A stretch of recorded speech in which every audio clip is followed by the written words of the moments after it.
दोस्तों बहुत बहुत स्वागत है आप सभी का एक बार फिर से। जी हाँ दोस्तों, आज पूरे दिन की कई महत्वपूर्ण और बड़ी खबरें निकलकर सामने आ रही हैं। जानेंगे सभी खबरों को विस्तार से। तो दोस्तों, खबरों में आगे बढ़ने से पहले वीडियो को एक प्यार भरा लाइक जरूर कर दें और ताजा खबरों को जानने के लिए चैनल को सब्सक्राइब भी जरूर कर लें।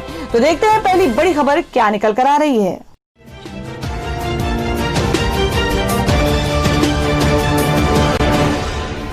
तो दोस्तों, आज की पहली बड़ी खबर बता दें कि बिहार में कोरोना की स्थिति से पीएम मोदी चिंतित। सीएम नीतीश से बोले जांच बढ़ाइए। जी हम बात करें कि बिहार सहित देश के कुछ राज्यों में कोरोना संक्रमण की स्थिति गंभीर बनी हुई है और इस हालात की समीक्षा प्रधानमंत्री नरेंद्र मोदी ने मंगलवार को संबंधित राज्यों के मुख्यमंत्रियों के साथ की।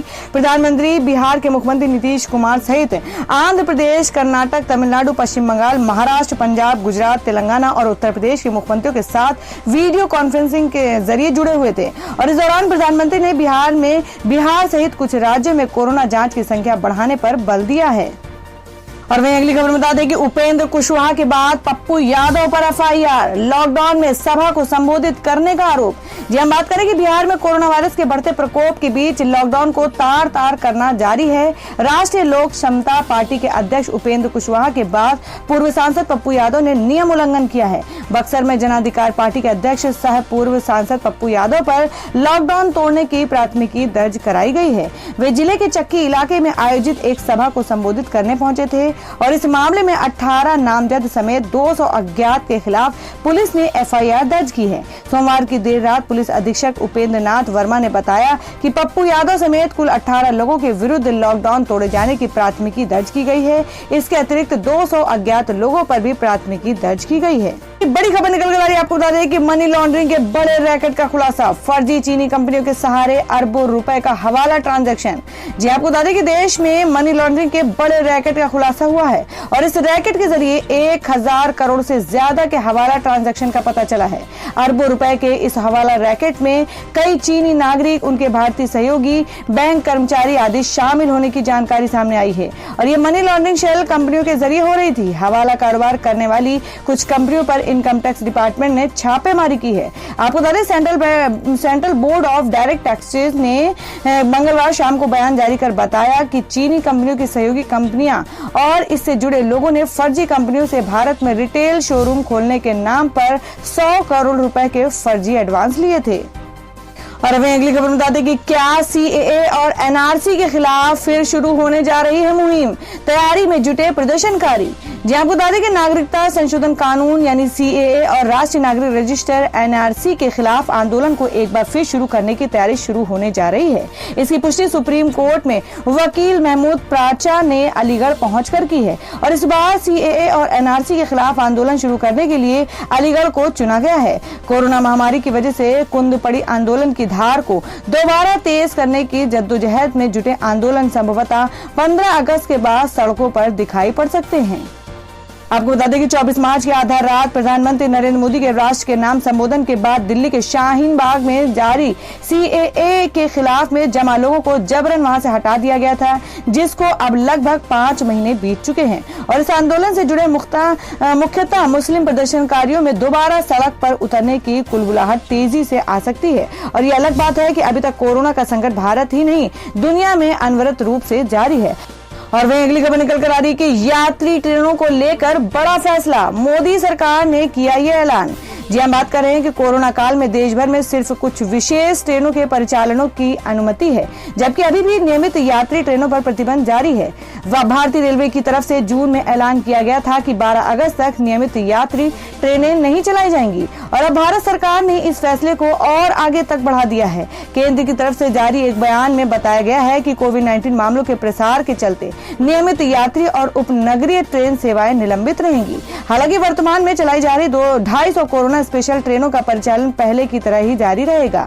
वहीं देश के सबसे बड़े कोरोना प्रभावित राज्य महाराष्ट्र के मुंबई में लोकल ट्रेनों को चलाने के लिए मोदी सरकार ने कहा है कि केवल राज्य सरकार की आवश्यकता के अनुसार ही मुंबई में सीमित लोकल ट्रेनें चलेंगी। बता दें कि लॉकडाउन में चल रही कई स्पेशल ट्रेनों के समय में भारतीय रेलवे ने बदलाव किए हैं। और वह अगली खबर बता दें कि मुनव्वर राणा ने पीएम को लिखा पत्र कि अयोध्या में मस्जिद की 5 एकड़ जमीन पर बनाया जाए हाईटेक सुविधाओं से युक्त अस्पताल। जी हम बात करें कि एक और जहां मस्जिद और मंदिर के निर्माण को लेकर राजनीतिक दल आपस में एक दूसरे पर व्यंग छोड़ रहे हैं, वहीं दूसरी ओर शायर मुनव्वर राणा ने पीएम नरेंद्र मोदी को पत्र लिखकर अपील की है कि अयोध्या के धन्नीपुर में मस्जिद बनाने के लिए दी गई 5 एकड़ जमीन पर एक भव्य अस्पताल का निर्माण कराया जाए और उसका नाम भगवान राम के पिता दशरथ के नाम पर किया जाना चाहिए। उन्होंने कहा कि जबरदस्ती दी गई या हासिल की गई जमीनों पर मस्जिदों का निर्माण नहीं होता। उन्होंने बताया कि रायबरेली में सई नदी के किनारे हमारी 5.5 बीघा जमीन है। उसकी खूबसूरती उस वक्त और भी बढ़ जाएगी जब वजू खाने के लिए सई नदी के किनारे लगा एक चबूतरा बनवा दिया जाएगा और ये जमीन मेरे बेटे तबरेज राणा के नाम से है। मैं चाहता हूँ कि इस जमीन पर बाबरी मस्जिद की एक ऐसी शानदार इमारत बनाई जाए कि दुनिया के लोग इस तरह से गुजरे तो वे आलमगिरी मस्जिद और बाबरी मस्जिद का दीदार कर सके और मौलाना अली मियां की मजार पर फातिहा पढ़ सके। उन्होंने पीएम मोदी से गुजारिश की है कि आप एक नए मुस्लिम वक्फ बोर्ड का गठन करके जितनी भी वक्फ की संपत्तियां हैं उनको इस नए वक्फ बोर्ड से संबद्ध कर दें और उन्होंने कहा कि मुझे उम्मीद है कि सुप्रीम कोर्ट मुसलमानों के वक्फ की संपत्तियों जिन पर नाजायज कब्जे हैं उन्हें मुस्लिम समाज को कम से कम समय में दिलाने का कष्ट करें ताकि हम मस्जिद और अस्पताल के प्रोजेक्ट को पूरा कर सकें।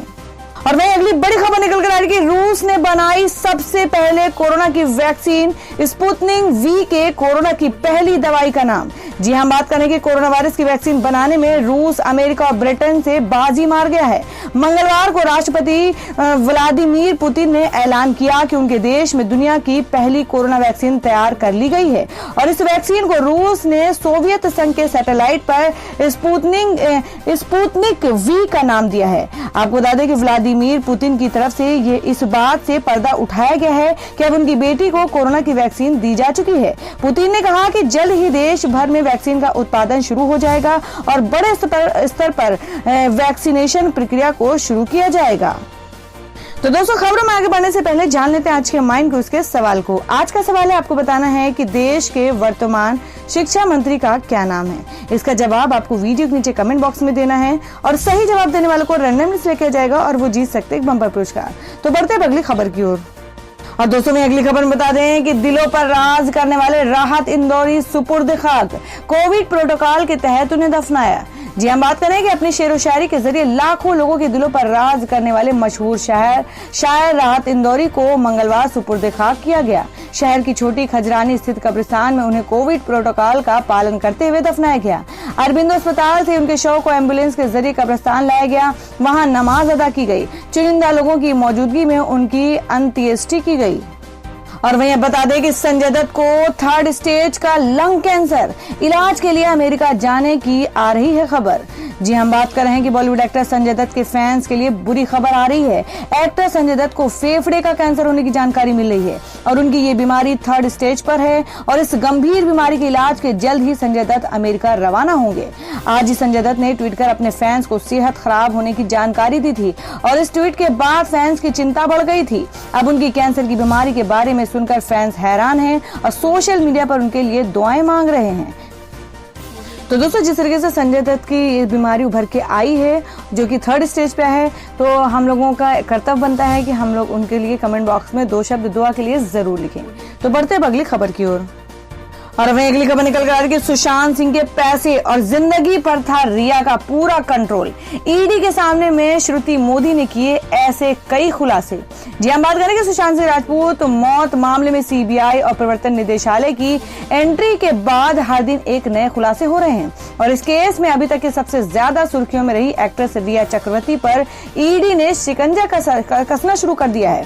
आपको बता दें कि रिया के अलावा सुशांत की बहन मीतू, दोस्त सिद्धांत पिठानी और पूर्व बिजनेस मैनेजर श्रुति मोदी से ईडी पूछताछ कर रही है। मंगलवार को तीसरी बार ईडी ऑफिस पहुंची श्रुति मोदी ने रिया और सुशांत के बीच रिश्ते को लेकर कई बड़े खुलासे किए हैं।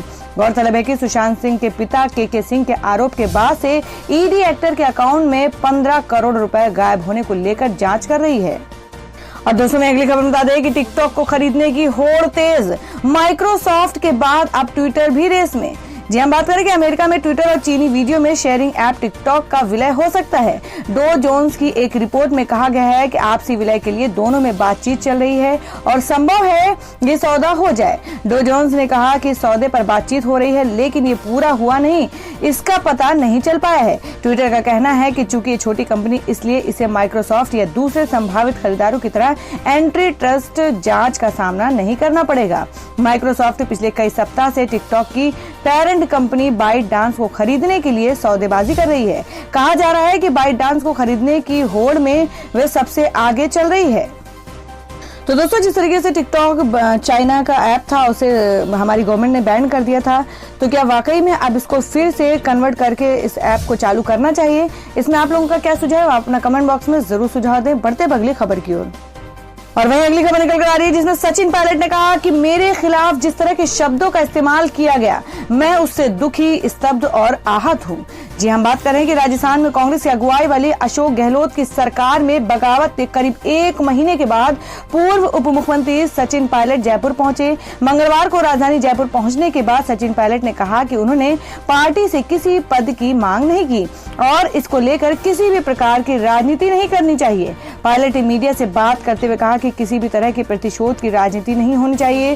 कांग्रेस में बागी रुख अख्तियार करने वाले नेता सचिन पायलट ने कहा कि उन्होंने पार्टी के खिलाफ कोई बयान नहीं दिया है और दिल्ली में कांग्रेस आलाकमान के साथ मुद्दों पर चर्चा करने के लिए गए थे। पायलट ने आगे कहा कि मैंने पार्टी से किसी पद की मांग नहीं की है। हालांकि पायलट ने कहा कि वो अपने खिलाफ दिए गए बयान को लेकर हैरान हैं।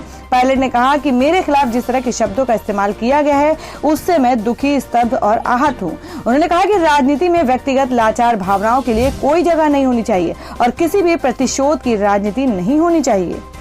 और वहीं अगली खबर में आपको बता दें कि पूर्व राष्ट्रपति प्रणब मुखर्जी की हालत गंभीर। दिल्ली के आर्मी हॉस्पिटल में ब्रेन सर्जरी के बाद वेंटिलेटर सपोर्ट पर। जी हम बात कर रहे हैं कि पूर्व राष्ट्रपति प्रणब मुखर्जी की स्वास्थ्य स्थिति गंभीर बनी हुई है। फिलहाल वो दिल्ली के आर्मी हॉस्पिटल में भर्ती हैं। मस्तिष्क की सर्जरी के बाद उन्हें वेंटिलेटर सपोर्ट पर रखा गया है। इससे पहले वो कोविड पॉजिटिव पाए गए थे। इसकी जानकारी सोमवार को मुखर्जी ने खुद की थी। उनके मस्तिष्क की कॉल्ट को हटाने के लिए army research and referral RNR अस्पताल में सर्जरी की गई। RNR हॉस्पिटल में अपने बयान में कहा, उनके मस्तिष्क में बड़े कॉल्ट का पता चलने के बाद आपातकालीन जीवन रक्षक सर्जरी की गई। सर्जरी के बाद भी वे वेंटिलेटरी सपोर्ट पर अभी गंभीर बने हुए हैं। एक्सपर्ट और वरिष्ठ डॉक्टरों की टीम 84 वर्षीय पूर्व राष्ट्रपति मुखर्जी के स्वास्थ्य की लगातार निगरानी कर रहे हैं। तो दोस्तों, खबरों में आगे बढ़ने से पहले एक बार फिर से आपको याद दिला दें कि अगर आपने अभी तक हमारी वीडियो को लाइक नहीं किया तो जल्दी से वीडियो को लाइक कर दें, क्योंकि आपका एक लाइक हमारे लिए बहुत ही ज्यादा महत्वपूर्ण होता है। और अगर आप हमारे चैनल पर नए हैं तो चैनल को जरूर सब्सक्राइब कर ले और बेल के बटन को भी जरूर हिट कर दें। और हमारी पूरी न्यूज को जानने के लिए वीडियो को लास्ट तक जरूर देखें। बढ़ते अगली खबर की ओर। तो दोस्तों, अगली खबर में जान लेते हैं क्या है देश भर में कोरोना संक्रमण के ताजा हालात। देश में कोरोना मामले 22,69,000 के पार। पिछले 24 घंटे में 53,601 नए मामले, 871 लोगों की गई जान। जी हम बात करें कि देश भर में कोरोना वायरस के एक बार फिर से 50,000 से ज्यादा नए मामले सामने आए हैं। पिछले 24 घंटे में 53,601 नए केस मिले हैं, जबकि 871 लोगों की इससे जान गई है। इस तरह कुल संक्रमितों का आंकड़ा बढ़कर 22,68,676 पर पहुंच गया है। पिछले 2 सप्ताह में पहली बार ऐसा हुआ है जब 55,000 से कम मामले सामने आए हैं। इसके अलावा मृत्यु दर में भी गिरावट हुई है। और हमें अगली खबर बता दें कि कभी IPL को अश्लील और जुए का केंद्र मानते थे बाबा रामदेव, और अब उसी को स्पॉन्सर करने की कर रहे हैं तैयारी। जी आपको बता दें कि इंडियन प्रीमियर लीग IPL 2020 के टाइटल स्पॉन्सरशिप के लिए BCCI की ओर से प्रक्रिया शुरू कर दी गई है और इसके लिए उसने EOI भी जारी कर दी है। ICC के इस साल के टाइटल स्पॉन्सर की दौड़ में योग गुरु बाबा रामदेव की कंपनी पतंजलि भी इस दौड़ में शामिल हो गई है। कंपनी के प्रवक्ता ने इसके तिजारावाला ने इस बात पर मोहर भी लगा दी है। आपको बता दें, हालांकि इस बार रामदेव की कंपनी का IPL में काफी दिलचस्पी दिख रही है, लेकिन वे हमेशा से इस क्रिकेट लीग में पक्ष में रहे हो ऐसा नहीं है। बाबा रामदेव IPL को भारतीय संस्कृति के खिलाफ बता चुके हैं। रामदेव ने कहा था कि चीयर लीडर्स के चलते ये अश्लील खेल हो गया है। उन्होंने कहा था कि देश में जुआ और सट्टा बाजार बढ़ रहा है। अब बाबा रामदेव और उनकी कंपनी का IPL में दिलचस्पी दिखाना यानी पूर्व के बयानों पर यू टर्न है। और दोस्तों मैं अगली खबर में जान लेते हैं क्या है देश भर में मौसम के ताजा हालात। आपको बता दें कि दिल्ली एनसीआर समेत उत्तरी राज्यों में बारिश की भविष्यवाणी, देश के कई हिस्सों में बाढ़ जैसे हालात। जी हम बात कर रहे हैं कि मानसून के एक्टिव होने से देश के अधिकांश हिस्सों में लगातार बारिश हो रही है। आईएमडी का कहना है कि अभी कई राज्यों में कहीं हल्की, कहीं मध्यम तो कहीं तेज बारिश होगी। वहीं भारी बारिश के कारण कुछ जगहों पर बाढ़ का खतरा लगातार बढ़ता जा रहा है। जी हम बात कर रहे हैं कि देश में मानसून के एक्टिव मौसम के मिजाज में लगातार बदला हुआ है। अधिकांश हिस्सों में लगातार बारिश हो रही है और वहीं कई जगहों पर बाढ़ जैसे भी हालात बने हुए हैं। आईएमडी ने कहा कि बुधवार तक दिल्ली एनसीआर और उसके आसपास के इलाकों में मध्यम बारिश की संभावना है। दरअसल रविवार को यहां अच्छी बारिश हुई थी, जिसके कारण दिल्ली वासियों को गर्मी से काफी राहत मिली थी और तापमान में भी गिरावट आई थी। आईएमडी का कहना है कि हरियाणा, पश्चिमी उत्तर प्रदेश और दिल्ली एनसीआर में बंगाल की खाड़ी से चलने वाली हवाएं पहुंचेंगी, लिहाजा यहां पहले अच्छी बारिश होने की संभावना है, इसके बाद मध्यम बारिश हो सकती है। तो दोस्तों ये थी अब तक की सभी बड़ी खबरों की अपडेट्स। टुडे ब्रेकिंग न्यूज और लेटेस्ट खबरों को देखने के लिए हमारे चैनल को सब्सक्राइब जरूर कर लें, वीडियो को लाइक और शेयर भी जरूर कर दें अपने दोस्तों और रिलेटिव्स के साथ। तो दोस्तों फिर मिलेंगे काम की खबरों और सरकारी योजनाओं की एक और नई वीडियो के साथ। तब तक के लिए धन्यवाद दोस्तों।